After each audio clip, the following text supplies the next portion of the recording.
Now on display at New York's Whitney Museum, artist Edward Hopper's paintings of 20th century New York. With Serena Altschul, we take in the show. I don't think he ever felt that he figured this city out, and that kept pulling him back for more. New York City has had a magnetic pull on many artists. Edward Hopper was no exception. I love this one quote of Hopper's where he described New York as the city that I know best and like most. Kim Conity is the curator of an Edward Hopper exhibit now on display at the Whitney Museum of American Art in New York. How many are in the show? We have about 200 works in the show. Oh my gosh. The exhibit, Edward Hopper's New York, provides a window into the artist's view of urban life.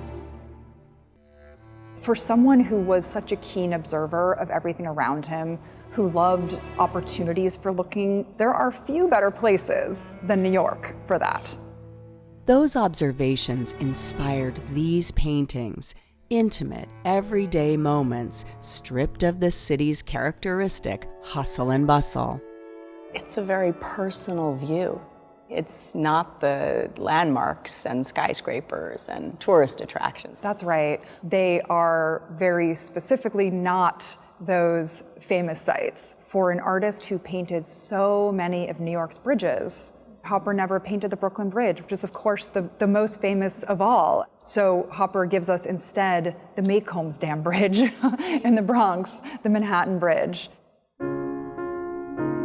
It's a connection that spanned most of Hopper's life. Born in 1882 in Nyack, New York, Edward Hopper moved to the city permanently in his 20s to pursue art. For more than 5 decades, he, along with his wife and muse, Josephine, lived in this studio on Washington Square Park.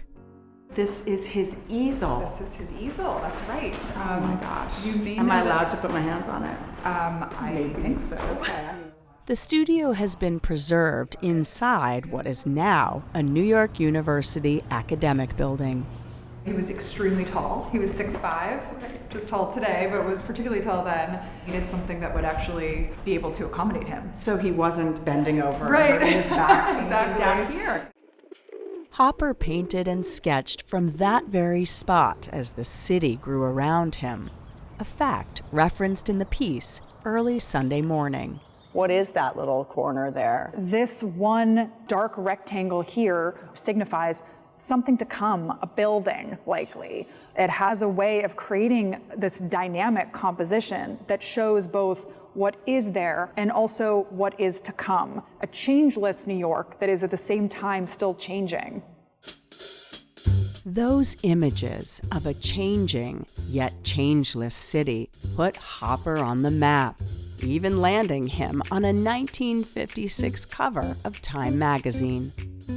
I love to imagine everything that he saw. The 60s, Washington Square? What he would have it was. seen.